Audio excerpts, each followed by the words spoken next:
All right. Good day, family and friends. Counselor Edwards here, if you will, here at my desk with your counseling tip for today. All right.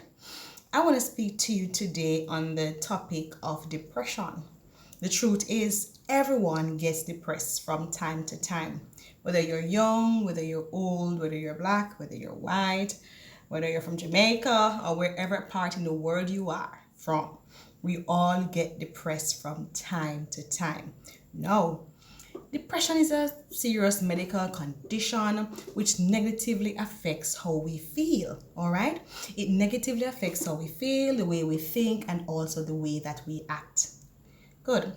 You can go to your bed feeling good and wake up feeling depressed.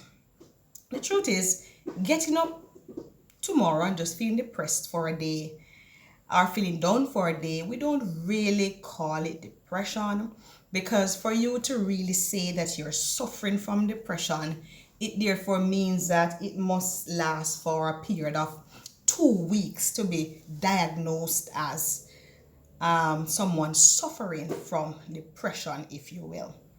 Now, there are many symptoms of depression, if you will. And so the symptoms of depression range from feeling sad or low, if you will, changes in your appetite, changes in your sleep pattern, changes in your thought processes, talk about feeling worthless or insignificant, having a low self-concept and self-worth feeling. You find that you have difficulty thinking, concentrating, or making decisions, all right? Those are some of the ways that you know you are feeling depressed. Sometimes persons who are suffering from high doses of depression can at times feel suicidal, or they may entertain thoughts of death, all right? But I trust today that if you are someone who is feeling depressed, that you are listening carefully and that you're working on your health, all right? It doesn't mean that if you are suffering from depression, it doesn't mean that you always have to. There are ways and means to take care of your health, right? And it is your responsibility, good, as we psychologists will tell you, to take care of your health. No one is responsible to take care of your health like you are. Now, if you're suffering from depression, no, you're not an alien. No, you're not strange. No, you're not hopeless. There is hope. And guess what?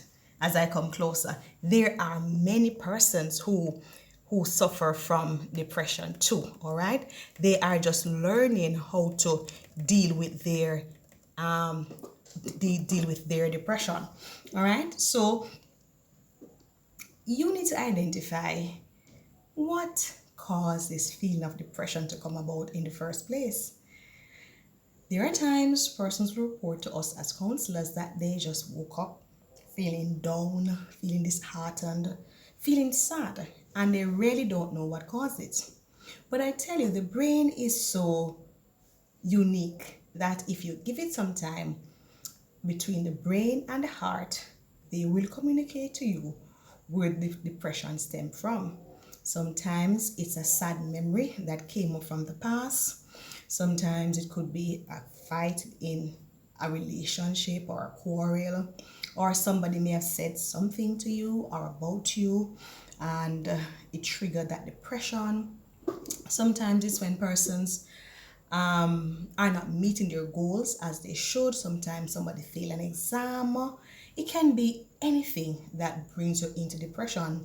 Did you know that you can just smell an odor? Yes, an odor that triggered an unhappy memory that can make you depressed.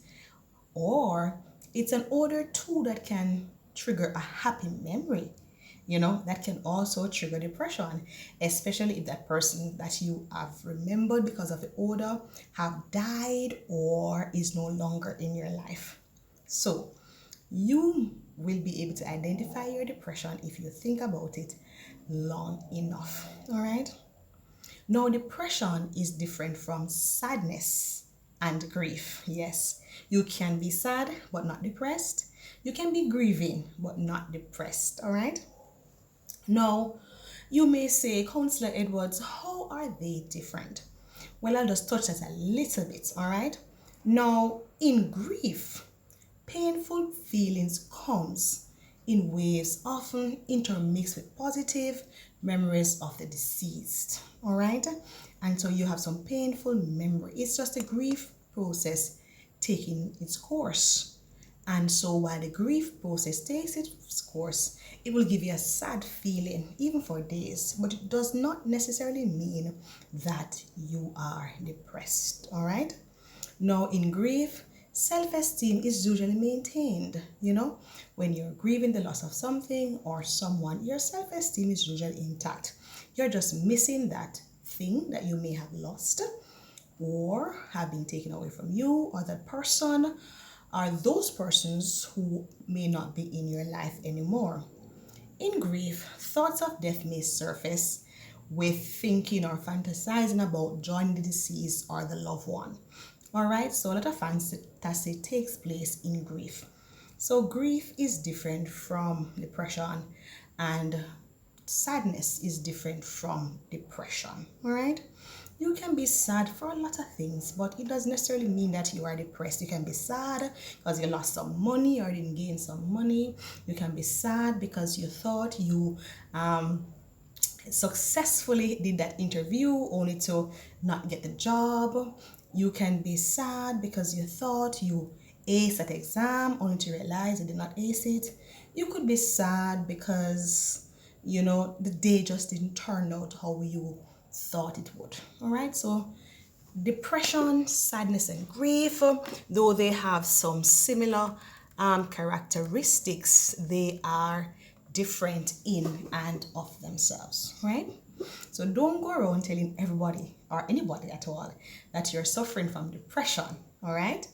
No, again, it's when depression, you're diagnosed as someone who is depressed when the feeling lasts for 2 full weeks. Again, if tomorrow you just wake up and you feel down, by the day end or by you wake up the next day, you don't feel that way anymore. Again, remember that you're not suffering from depression. You just had a sad feeling or was going through a moment, okay? Now, there are some risk factors that comes with depression, all right? And these risk factors can play out in depression. Well, one of the risk factors that I want us to look at is your biochemistry, your biological makeup, all right?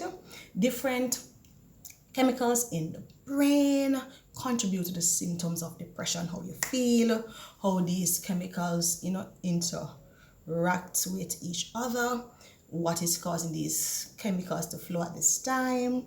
And so your biological makeup has a lot to do with depression, all right? That's a risk factor. Also, when we look at depression, your genetic makeup, having to do with your genes, your family line, your bloodline, your genetics have a lot to do with the risk factors for depression.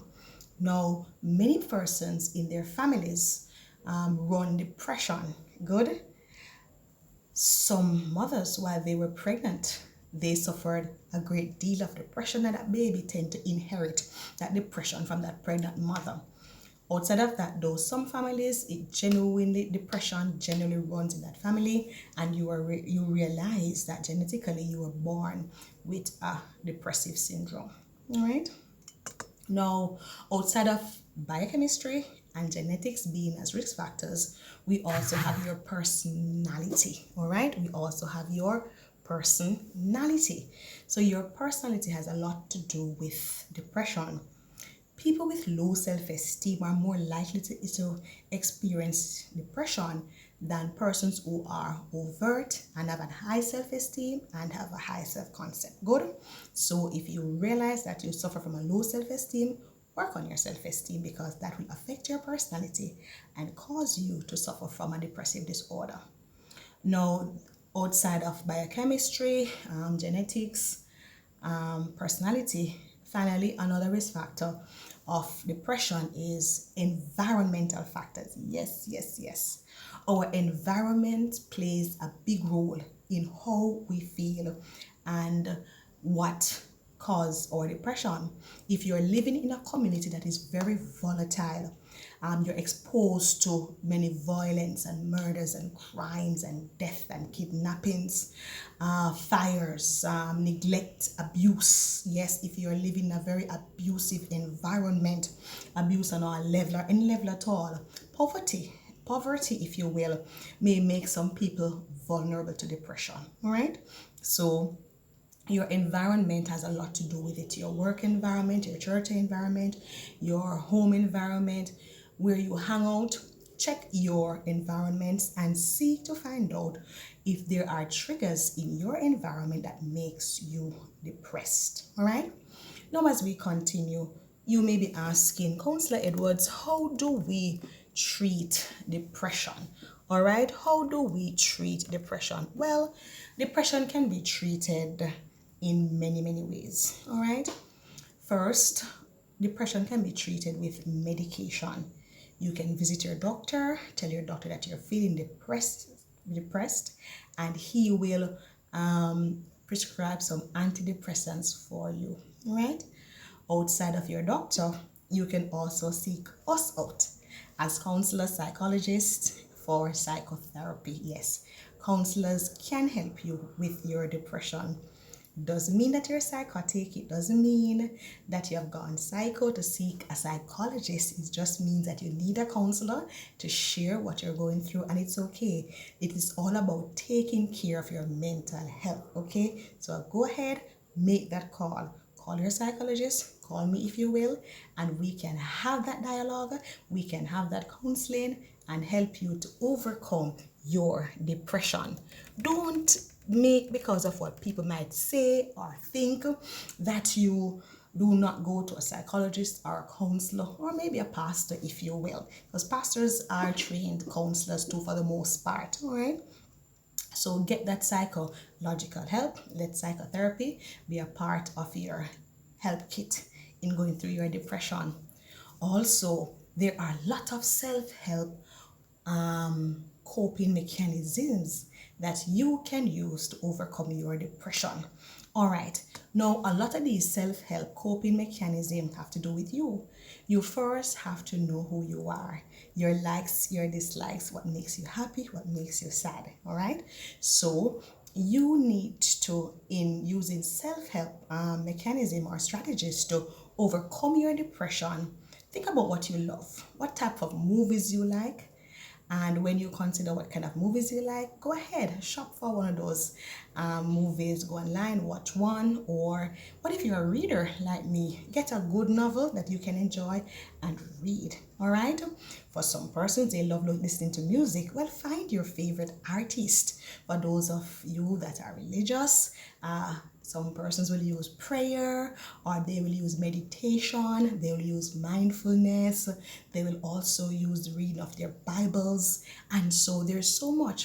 For other persons who are depressed, they can use also their gifts. Good, their gifts. So think about your gifts, your talents and abilities. Some persons put their depressive energy into maybe cooking a fantastic meal, designing a clothes. Some persons go shopping. Some persons call up a friend, have a conversation. So there are simple little things. Some persons do gardening. There are so many things that you can do to overcome your depression. All right, so that was just a quick talk from the counselor's desk, if you will, on depression. All right, family and friends, I don't want you to give up on yourself. I don't want you to allow that depression to overcome you. Okay, so go out, seek external help, or if you feel that you are one of those who can manage on your own, use the self-help advice. We want you to be here, and we don't want you to be down in the dumps. No. And so guess what? From time to time, all of us go through some sort of depressive episode. All right, but guess what? Take care of your mental health. This was your mental tip from counselor, Sashali Edwards, your associate psychologist. Have a good day.